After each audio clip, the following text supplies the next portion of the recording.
Welcome to Camp Chaos, where we celebrate the wild ride of modern womanhood. Join us as we dish on motherhood, life's ups and downs, and all things pop culture that we know you want to talk about. With special guests and expert insights, we're here to empower you through the chaos of everyday life. Consider this your ultimate escape from the hustle and bustle. And as always, parental guidance suggested. Camp is now in session.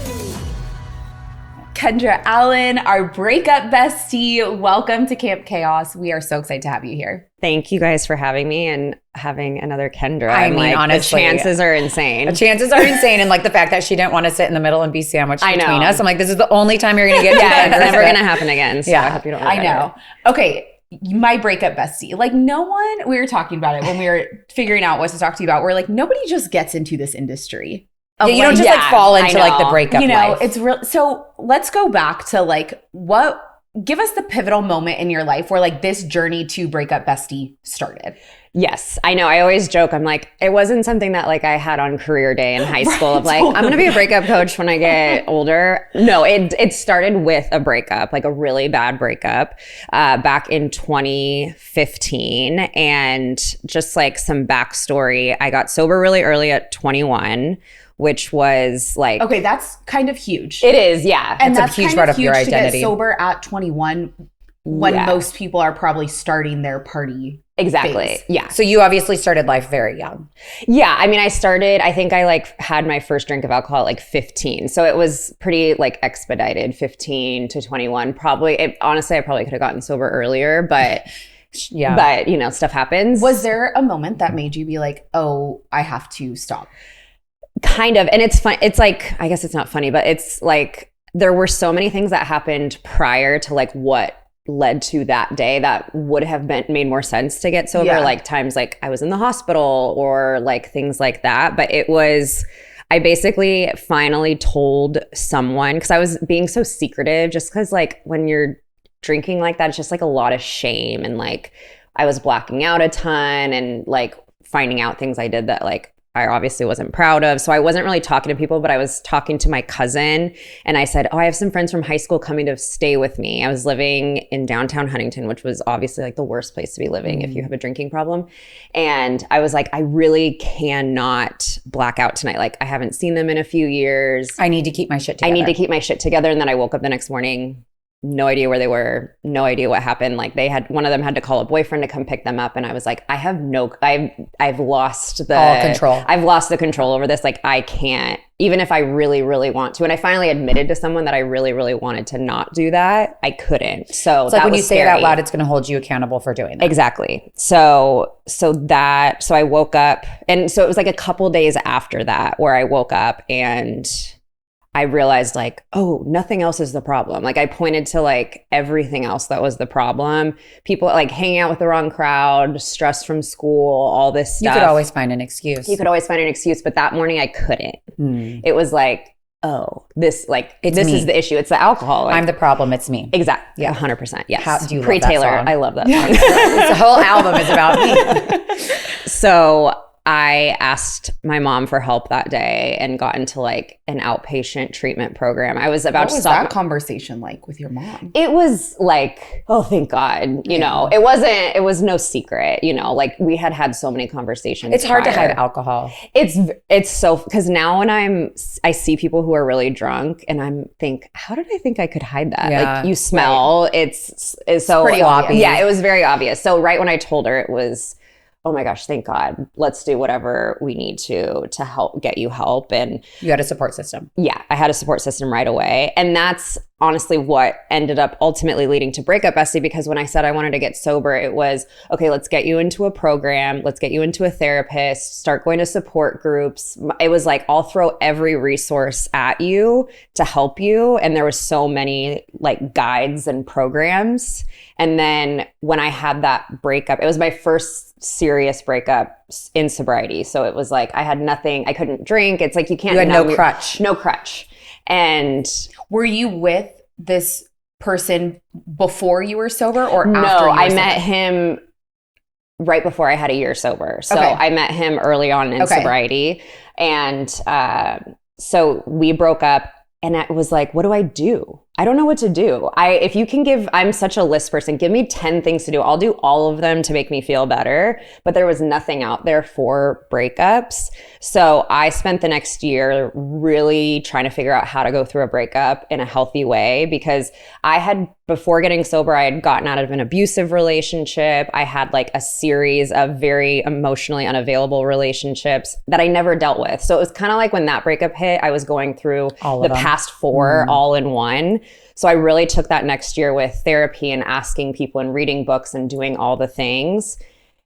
And when I came out the other side, I kind of became the breakup bestie for my support system. So if someone was going through a breakup, it was like, oh, you should talk to Kendra, you should do this.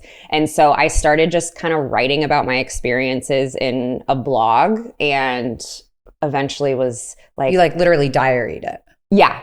Interesting. Because I was like Googling, what do we do for a breakup? And there was just nothing out there. There was nothing. And so a couple years post breakup, I was thinking, there's a gap here. Like I should do something. I should try it. And so I started the Instagram December 2017. And I was like, let's see what happens. And then it just evolved from there. It was really just an Instagram and a blog for a couple of years before it actually became a business. Can I ask, going back to your abusive relationship, how old were you? 18. And was it physical, verbal, mostly verbal, which at the time I didn't realize that meant it was an abusive relationship. I was 18, he was 30.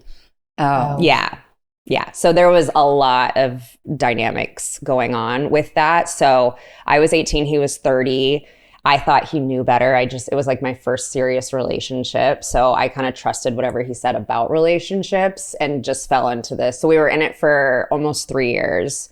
So it got physical a couple times, but mostly it was just verbal, very manipulative.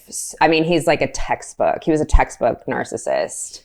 I mean, at least it gave you really good content to build your business. 100%. And that's actually what made me want to start. Like, my first episode of my podcast is all about signs that you're in a toxic relationship, because I just didn't know. I remember Googling, am I in an abusive relationship? You're like, if I'm having to Google this, I'm for sure in an abusive relationship. But I didn't know. Tip number 1. Because now we talk about narcissism and gaslighting and everything is about gaslighting and narcissism. I know. And it's probably overused. I'd say nowadays. So overused. It's so overused. Don't you feel like you could look at your husband one day of the week and you're like, you're gaslighting me. You're manipulating me. Yeah. Toxic. I look at my 2-year-old and I think the same thing. Yeah, I'm like, you're gaslighting. I mean, 2-year-olds do gaslight you. 100%. Yeah, you should have seen this morning for me. So I really wanted to use my platform to help people know, okay, this is what it can look like. Because I had no idea. I didn't know what it looked like. I feel like just hearing even the first part of your story, like you went through a lot at a really young age. Like to be in an abusive relationship at 18, to get sober at 21, like that is adult life at a very, very young age. How have you recovered when did you recover from all of that? Yeah, no, it's a really good question. I think I'm grateful. I'm actually really grateful, especially, I mean, I think I could have gone without being in that relationship, but the sobriety, getting sober so young, I feel so grateful for it, just because I know so many people that they don't do it till they're in their 30s or their 40s. And the fact that when I did have kids, I already had almost 10 years sober where I could, and I don't have to be the mom that's pouring wine, embarrassing her kids and just all that stuff. So I'm so glad that, and I got to go through my 20s sober, which at sometimes was difficult, but I did luckily meet a group of people. I thought I was the only person getting sober young. And then Orange County is the capital epicenter of sobriety. Yeah. So I was able to meet so many friends and people also are California sober here too. That is true. That's a major thing. That's a big thing. Yeah. I don't think that works for me. I feel like it could probably work for some people. You're for me, I have to do all or nothing. So many people I feel like nowadays are just quitting drinking, whether it's called getting sober or not, but they're just giving up alcohol, because I feel like there's such a stigma, especially about being a mom. oh, you have to have a crutch of having a glass of wine. Oh, if you don't drink, like it's mommy's little helper, like all of these things. It's like such a marketing tool. It is. Yeah. But I feel like women really look back and they're like, no, it's not good for me. Yes. It makes me a worse person in the morning. I'm constantly in brain fog. I can't sleep from it. Like all of these other things that come along with even just a couple glasses of wine, where women are just getting sober everywhere now, not because they have a drinking problem, but because they feel better and it's better for them. Yes. I think, and I've noticed a huge difference in the 11 years. You used to go to a restaurant and be like, what do you have that's non-alcoholic? And they're like, Diet Coke and now anytime you go to a restaurant, there's full list of amazing mocktails. And so it's become a lot more normalized. And I think, there's been so many mornings where I wake up so tired and I'm like, how do people do this with a hangover? When there's like kids screaming at you and you don't have a choice. You have to function. You have to function. So I do think that's something that, and I think it's positive. I don't think it could be like a negative thing to stop doing. If I didn't have an issue, I'm sure I would, like have it now and then. But for me now, there's nothing that alcohol would bring me that's positive. Right. Even if I look back and think, because there's been times where I think I was so young. It was just a phase, but it's, why would I throw this huge wrench in my life when I have navigated? I remember you have way too much to lose now too. I have way too much to lose. And I've done I had my bachelorette sober. I had my wedding sober. I've been to Vegas sober. I've done everything sober. It's like, is your husband sober too? He is. Yeah. That's how we met. Was like in the recovery community. Are you still super involved in the recovery community? Like, do you help, or is all your focus on Breakup Bestie? So that kind of recovery. I know. Recovery from I think right now I'm definitely in my mom chapter for sure. Yeah. I do. Breakup Bestie, I do still do, but it has lessened a lot. But in terms of like that recovery space, no, I haven't been as involved since having my son. And it's like, I don't know, if someone were to call me and be like, hey, I need help, I would 100% be able to pick up the phone and help them out. But I've just realized it's just not my time. And I think I'll return to it later on, but it's just not. You guys know motherhood just takes up so much. It consumes you. It's like, I can't even help myself sometimes. How can I give to other people in that way? Well, and you have 3 kids. Yeah. Okay, so tell us about your kids. Yeah, so I have Ryan, who's 2.5. And then I had twins in January, boy twins, Cameron and Dylan. So you're busy. I'm so busy. You're so busy. So I asked Taylor when she introduced this whole Kendra about Breakup Bestie, I'm like, does she help moms through breakup? Because I find that that's super interesting. It's one thing when you're in your 20s, early 30s, even, at any point you can go through a breakup without being married and having kids. But do you also have this demographic of moms that are going through a breakup? Yeah, I think I've always, and it's very interesting because so much of what I do is from my experience, and I haven't experienced a breakup as a mom, but... Stay tuned, husband. Yeah, I know. I got to do this for some R&D. Yes. I've had that thought before when I'm like in the thick of, when you hate your husband postpartum, and I'm like, I should just break up with you. Such good content if we just a quick little trial of what divorce looks like, and then we can recover. But I think I have always been able to help moms, but having kids, it has really, really changed my perspective on what it would be like to go through a breakup. Because I think about, oh my gosh, I cannot imagine raising kids alone. You basically become a single parent, plus dealing with all the emotions around it. Trying to heal yourself while taking care of kids. And if you're doing it the quote unquote right way, you're not letting it impact them. You're not letting it impact them, and you're not obviously trash talking like their dad or whatever that looks like. So I think better said than done. Yeah, it's given me so much empathy for that. So I have been able to, and because I have the podcast now, I've been able to bring on experts who do specialize in co-parenting and divorce and things like that. So I've been able to learn a lot from them on how to juggle that as a mom. It's hard. I've seen friends go through it. It's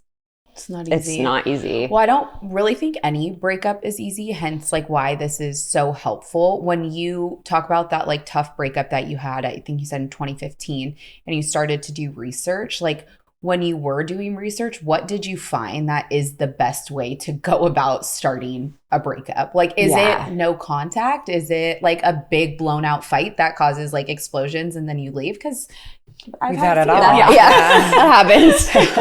Yeah, I do find that no contact is the best way to go. Obviously, if you are a mom, that's going to look different because you do have to communicate about your kids. Or not, like just leave the country, get the passports, we're going, pick somewhere on the map, kids. Yeah. Just kidding. Kind of. Kidding, Gus. So I've had like co-parenting coaches on who say, even if you are trying to communicate with your ex, do it through an email, do it so it's not, because you don't want to become enmeshed with an ex. It's just too hard to let go when you're in the thick of going through a breakup and you say you still want to be with that person and then you have to see them or talk to them all the time. It makes it so hard. Yeah. And honestly, as I went through it, I realized there are so many similarities to getting sober versus going through a breakup. And I've had different experts on the podcast who have validated that from like a physiological perspective. Your brain goes through very similar to withdrawal from drugs when you're going through a breakup, where you do feel like physical pain. Your brain's looking for the person because they were the source of dopamine and all the things that you were getting. So there are so many, when people say, I feel physical pain, it's true. You are in physical pain as you're going through. Well, it's such a shock I feel like to your I system. experienced that. Well, and it's, like honestly, like when they say like love is a drug, It is. it really is. Yeah. It's like the same. I had Dr. Amen on the podcast, and it's the same parts of your Dopamine, brain chemicals. that light up from cocaine, as especially like a new relationship when you have all the butterflies and all of that. That excitement. Yeah. Yeah. But like, how do you know when it's time to break up versus time to take a break? Because this is, I'm just going to share it, but my husband and I were together for like 7 years before we got engaged, and we broke up during that time. And for me, that was when I felt for the first time the physical, like I can't withdrawal. eat, I can't think, like this man is my husband and I just lost him. Like I could not live life normally. Like I could not get out of bed. I never experienced that before, but it felt like because I knew that he was supposed to be my end game. Oh my God, Taylor Swift. We're 2 Taylor references in already. New drinking game. Oh shit, that won't work. Yeah, water, it's fine. No, but that he was like supposed to be my end game, but we needed that breakup or else our relationship wouldn't be where it is now and we probably would have never gotten married. So how do you guide people on you need to stop talking and this is a breakup versus like maybe take a break and revisit? How long did you guys break up for, or what did the break look like? Probably broke up for, I would say, like 6 months. Okay. Oh, that's a long time. Yeah, that is a long time. Were you honestly, talking? and my opinion is like sorry, Drew, but if you break up, there's a reason and you do not revisit. You move on. Yeah. Well, I think don't move on with your 2 kids now, but like don't move on. I think it was hard for us too because we were going through so many big life changes. Like we were together when we were in college, and then it was both of us figuring out our careers, and that's when it was kind of like, oh, I'm going this direction, you're going this direction. It's not really lining up anymore. Yeah. So what does that look like? So it was like a break that we kind of needed, but we never really stopped talking. Okay. You know, it was because I couldn't. Yeah. I was like, she's like, I was showing up at his door every day. My mom's like, stop talking to him. Like, if you're going to do the break, do the break. I'm like, I can't. I was waiting for the text message. Yeah. Is he thinking about me? Oh. How much weight did you lose? A lot. Yeah. Oh, yeah. Yeah. That breakup 15 is wonderful. Yeah. No, it was real. It was like I felt physically sick during that time. Yeah. So I feel like I'm kind of, so the funny thing is my breakup in 2015 is my husband. Oh. Shut up. Yeah. Okay. Yeah. Okay, make me feel better. Yeah. So ours was a little different. Ours was 1.5 years. Okay. And we did not speak or see each other for 1.5 years. So we were like A real breakup. completely broken up. So I think breaks are very hard because it usually leaves one person in limbo, you know, where it's like you don't know. You don't want to move on because what if it's still there? But you also don't know if there's an end, you know, you don't know what the end point is. So I typically don't suggest breaks unless there's a very clear objective agreed upon by both people where it's like, okay, we're going to take a month. We're both going to go to therapy once a week. Yep. we are gonna check in once a week, or we're not gonna talk. There just has to be very clear objectives on both, so everyone knows what's going on. It's a very adult way of breaking up. Yes. Or going on a break. Yeah. And on August 15th, we're gonna sit down. We're gonna meet at the bridge in the middle. And if you show up, yes. And we're gonna talk about like what we both explored during that time, and it needs to be who we explored, or what we explored. Oh, okay. I'm like, what? No. Girl, what is this handbook? No. And I think, and there needs to be clear things of, I'm not seeing other people. So it needs to be very clearly defined, and the objective of, hey, what are we even working on? Are we just trying to get some space from each other? Do you need to explore your commitment phobia? Like what are we talking about here? So I honestly think it depends. I do know a lot of people, and that's what I say, like, typically I would say an ex is an ex for a reason. Mm-hmm. However, I do think if people can change and come back together, that works out. I don't think it works. I think you were probably one of the exceptions to the rule. I don't think it works if you're waiting around for the other person. Remember when you could fall asleep in your makeup and still wake up glowing? Well, for us moms, those days are long over. If you're noticing changes in your skin's tone and texture, maybe you're like me, seeing a few fine lines and wrinkles, you are not alone. But here's the good news. Today's sponsor, OneSkin, has developed a skincare line that targets these changes where they start.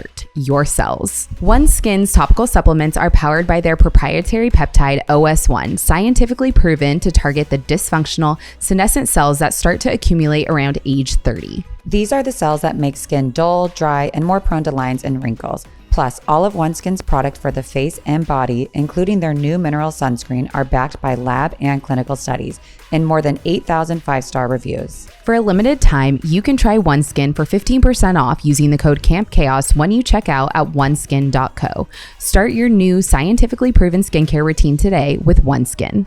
Treating the symptoms rather than the root cause of aging has long been the norm. Most skincare available on the market is designed to provide a temporary reduction in visible signs of aging, addressing just the surface symptoms of an underlying decline in skin health.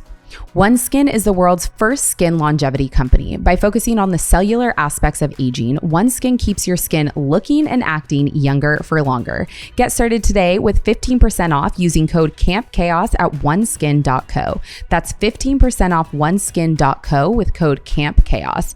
After you purchase, they'll ask where you heard about them. Please support your show and tell them we sent you. I was not waiting for Luke at all. Like, I was in a full-blown other relationship. Well, yeah. So what happened? So you and your husband, or not your husband at the time, broke up in 2015. Yeah.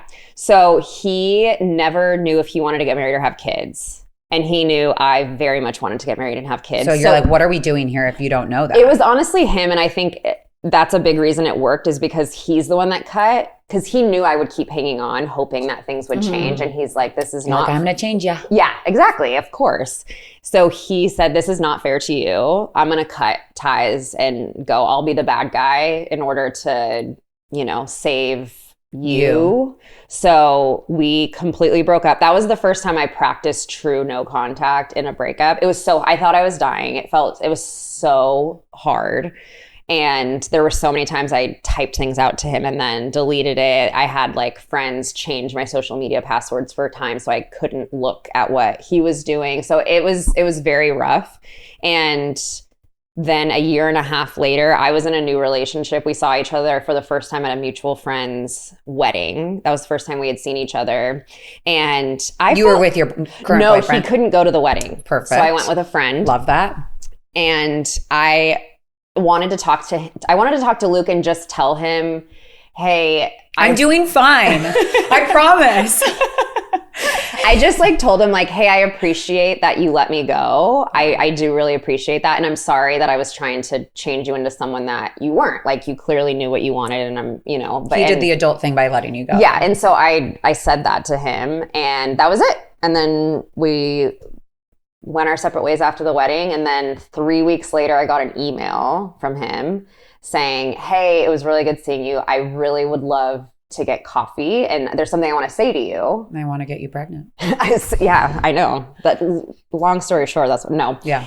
So So in AA, which is the program that we got sober in, there's like the thing where you make amends to people. So in my head, I'm thinking, oh, it's just you're gonna make just amends doing a to step. me. Yeah, you're doing This a is step number 6. Yes. Or whatever it is. Yeah. Step 9. Okay. And he was like, so that's what I assumed. Because I even said, hey, what are your intentions? Like, I'm in a new relationship. I want to be respectful of the person that I'm with, all this stuff. And he just said, it's something I really need to tell you in person. And so honestly, I thought he was making amends. I thought he was going to tell me that he was like sick or that he was gay. Like there were so many things I thought about before realizing what he was actually going to tell me. So we met at a Starbucks like 2 days later, and he's sitting there with this envelope in front of him with K on it, which is what he used to call me. And he was trying to make small talk, and I was like, let's cut to the chase here. Like what's going on? And basically he said over the past year and a half, he was single and was in therapy and did all this. He like had really never spent time on his own. And he ultimately ended up realizing like halfway through that he did want kids. He started realizing, oh, I think I do really want to be a dad.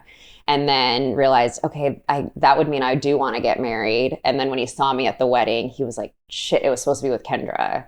And so he explained this whole thing to me. He had this 4-page letter that he gave me that said everything that he was thinking. And he was like, so I would honestly marry you tomorrow if you want. I want to be with you and I would marry you tomorrow. And I was like, oh, shit. I think I just said, I think I'm going to throw up. Like, I didn't know what I do. Yeah. So luckily I had my friend's bachelorette party that weekend. So I said, I don't know if you're going to hear from me. This is a lot. And then I left. I went on the bachelorette. And then Sunday I drove to the boyfriend's house, broke up with him, and then called Luke, and we got engaged 6 months later. Love that. There we are. It's funny that you had this whole thing of like, we both have to have an understanding and be adults going through a breakup or through a break. Mm-hmm. When I met my husband, it was like a year and a half after somebody that I was with for 5 years. I was young though. I was like 17 to 22 when I was with this person. I met my husband when I was 23. And I met my husband and he was 17 years older than me. Yeah. Lived in Chicago. I live in Laguna Beach. Like, this is never going to work. He was very persistent. Joke. It worked. Yeah. Welcome to our house with my 2 children. But I remember my ex contacting me when I first posted my now husband on social media. And he was like, what are you doing? I'm like, wait a second. We've been broken up for a year and a half. You've been with stripper after call girl after like, if I tell you the roster. But it was like, you got to be joking me. Like, I moved on and I met the love of my life. And I'm, this is the way my life was supposed to be. But it was like, you have to be kidding me that you're this little man child that you thought that like some girl was going to wait around for you. Yeah. Is that common? Or is it just tragic? I think what's common is people will do this thing where they'll say, I'm not ready for a relationship. Marriage. But I don't want to lose you. Yeah. I want to go have fun. I need to get some things out of my system. It's not gaslighting. I think it's manipulating, whether people are doing it consciously or not. I do think some people aren't doing it consciously. Right. They don't realize, because I always tell people, I always say I want to make a course on how to break up with someone because people do it so poorly. I tell people, if you're going to break up with someone, do not give them hope. I know you're maybe just trying to be nice. Maybe you actually do believe it where you say, who knows what our future holds? Like maybe it will work out. But when you're getting broken up with, every single thing that person says to you, you think about it. You're holding on to it. You're replaying it. You're talking about it with your friends. They said this. What does this mean? You're just constantly replaying it. So you have to be very careful what you say to someone when you're breaking up with them. You cannot say, I still want you in my life, or because you're just you're not giving that person the permission to move on. And I think that's the kind and respectful thing to do is to let them go. Like I always say, Luke did the best thing ever of fully letting me go. He didn't try to contact me. He did not. And he said in his mind, he wanted to say, let me take this time for me and maybe we can come back to this, but he didn't say it. And I'm like, thank God, because I really would have hung on to that. Yeah. So I think that's more common where people will hang on to an ex because they think they just need a little bit of time and then they'll come back. Mm. What are like the biggest mistakes people make in the breakup process? Or like, I don't know. Just like I guess when you're getting broken up with and your heart broken. Yeah. Like that's like, how do you move on faster? Like, how do we, right? Yeah. How do you expedite it? Yeah. I mean, I really think no contact is the single best thing you can do for a breakup, regardless of if your no contact looks like zero contact or if it's just very, very strong boundaries if you have to be in communication. With children.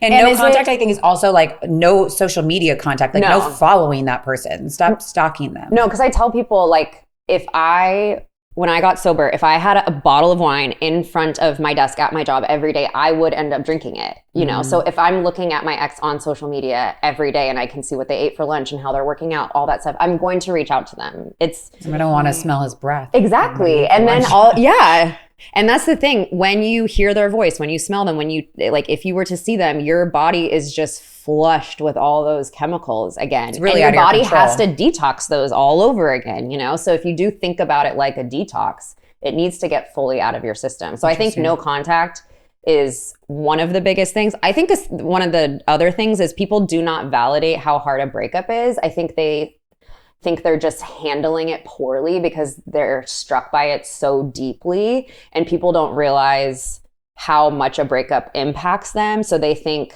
I'm going crazy. I'm such a well-adjusted person in so many areas of my life, but I cannot handle what's going on with this breakup. So they don't give themselves a lot of grace. There's a lot of judgment, and that's just going to keep you stuck in your feelings longer. If you judge your feelings, they're going to stick around longer.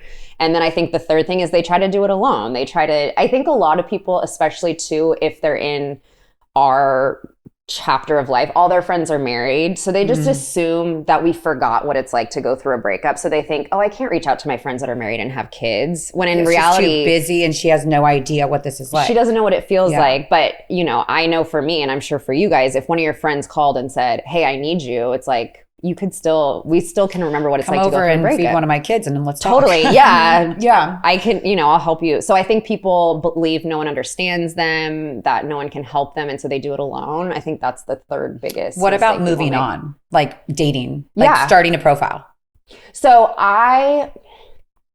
you wrote this before like Tinder, right? Was Tinder even a thing? Tinder was on it. Okay. Yeah, Tinder was a thing. So what I will say is I don't recommend it because I think people will lean too heavily on that as their form of moving on. I think dating apps, all that stuff can be an addition to like a good distraction. A good distraction. And if you're someone who in your mind you think my ex is the only good person on there, go start swiping. Planet, just see how many people are out there in your area, just to give you, okay, let's get out of your tunnel vision and see what's going on here. So you don't believe that getting over somebody means getting under somebody else? No. Really? Okay. No, I don't. I mean, I think, so here's the thing.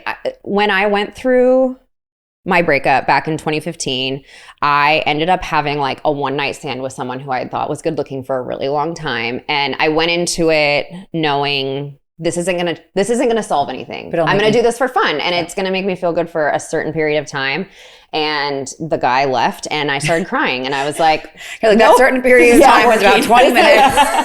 Yeah, so that helped for actually 2 minutes. Yeah, that helped for 5 minutes, and so I think now I feel guilty and I miss my ex. And yes, so I think it's the expectation that you go into it with. I think, hey, if you want to, go on a date, have a one night stand, do it, but don't expect it to cure you. Yeah. You have to work on yourself. Yeah, no one's going to cure it for you. Yeah. It's so funny. My sister went through a breakup recently, and she's 38 and not married, but like somebody that she thought she was going to marry.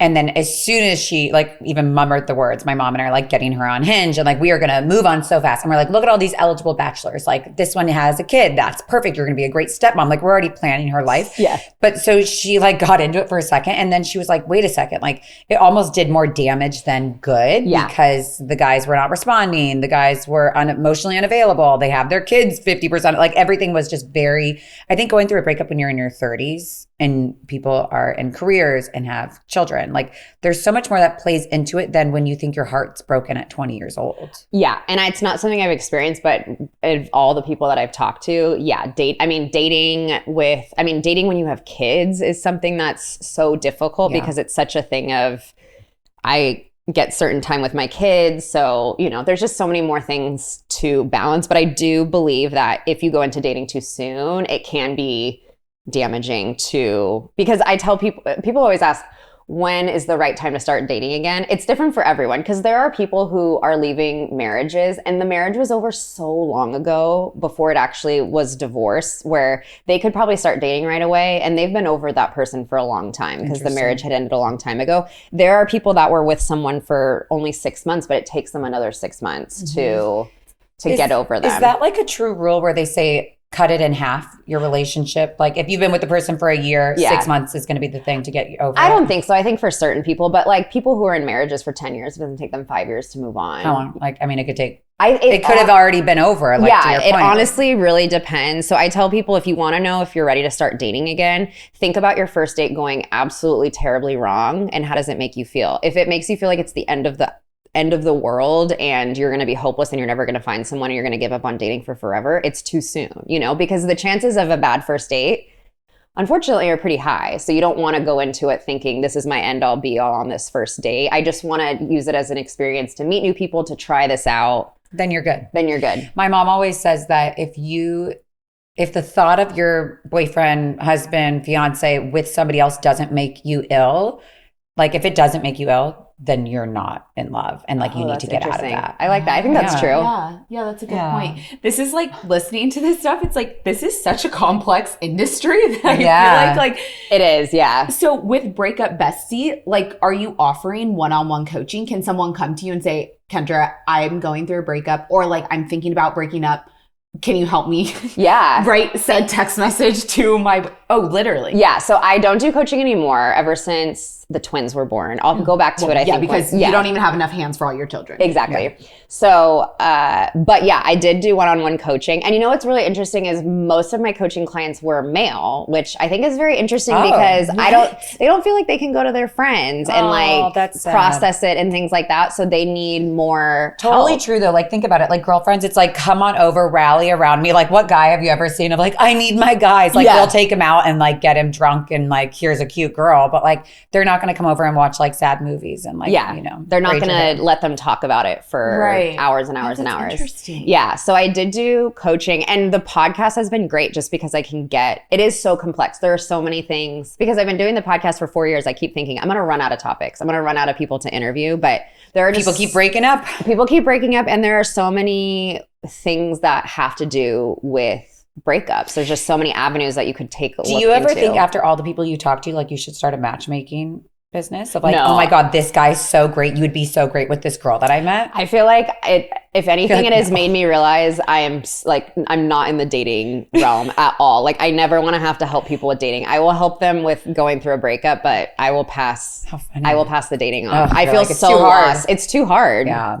Do you ever like get in the depths of a relationship where you're like, you can't take it out, you take it outside of the work area where you're like, oh, I'm really sad for that guy. Yeah.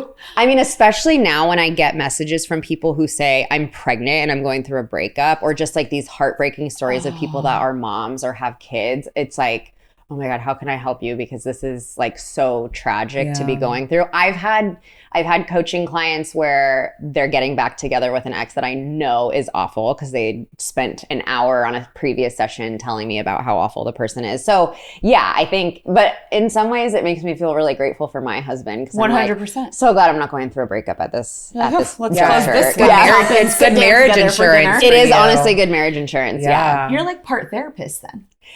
In some ways, I think I'm different in the fact that I'm not going to dive into like their childhood and like their attachment styles and all that stuff. I'm really just going to say, okay, what are you doing in your day-to-day that's helping your breakup? And what are you doing that's hurting your breakup? Okay, let's look at your day.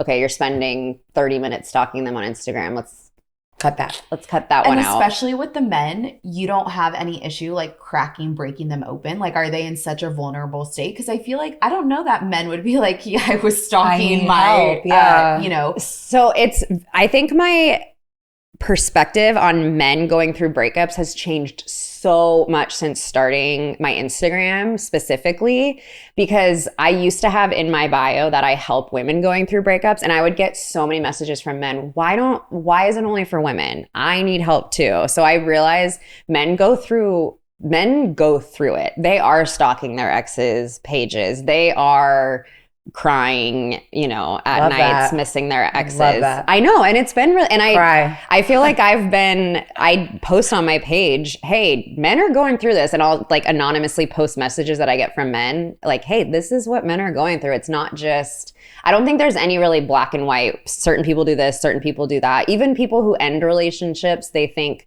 oh, they don't care at all. Most of the time when someone ends a relationship, it's not because they wanted to. It's usually because they were put in a position where they realized they had to. Right.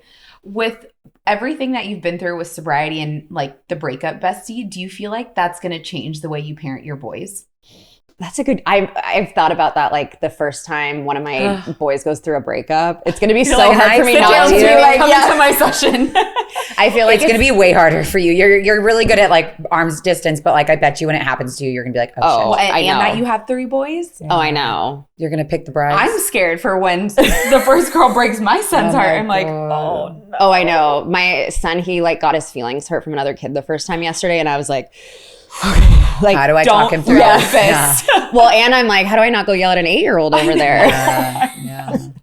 I think the sobriety thing is really interesting because there is like a genetic element when it comes to alcoholism and addiction. And with me and then my husband both contributing to the gene pool, it has been a conversation that we've had of like, do we tell them, hey, you come from a background of addiction? Like, this is probably just something to keep an eye out for. So we've had that. Or do we, you know, not scare them? And because we know they're going to experiment at some point. So, but that, it is an interesting thing that we've talked about of like, how will we navigate that as they get older, and what are some things we can do to like prevent the things that we went through? Right. But I think being open with them about it is good to know, like, hey, mom and dad don't drink, this is why.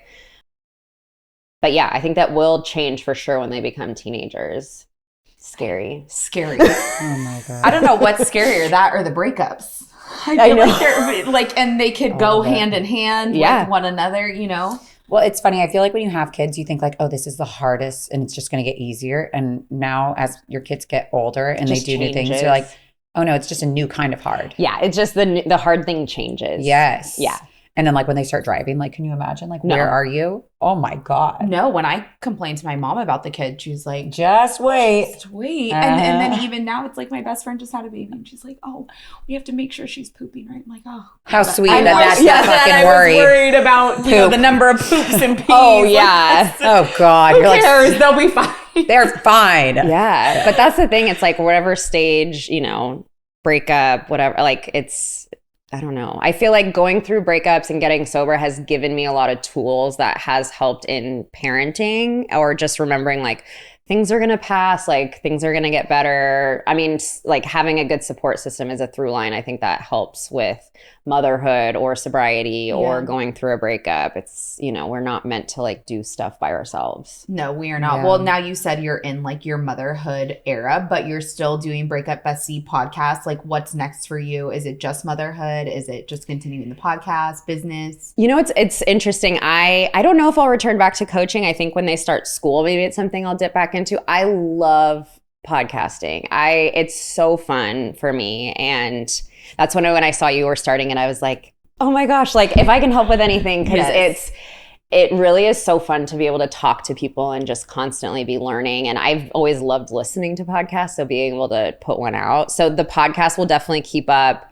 I do have online courses that have been up for a long time. I mean, I was saying like eventually I want to do a course on how to break up with someone. So continuing to do that kind of stuff. But it has been so special that I can be a stay at home most of the time. I mean, we have help. We have a lot of help because we have like life is crazy right now and I feel really grateful for that. But I am able to be home with my kids and, you know, spend a couple hours doing the podcast and then it's a great balance being able to be home. It's such a great balance. And then open your door and you have your chaos right there. Yeah. And my parents both travel, like I was a nanny kid. My parents both traveled for work when I was little. And so being able to kind of do it differently has been really special for me. Yeah. And I feel like the podcast for you and what you're doing is so perfect because you're able to give people resources you're able to reach more people and just like continue to hand out resources. And I think that's what we're learning by doing this podcast is the goal is to build a community and help this community. And like, this is such a great medium to like give resources to people. And they can listen whenever it works for them. Like, it's not schedule a session and sit down with me. It's when does this work for you to sit down and listen? So, and it's honestly therapeutic for us. I know. Oh, it's so nice. Anytime I do a podcast, I'm like, I feel better. It's I like you just did a workout. Yeah. It's like getting to connect with someone, getting to learn stuff. It's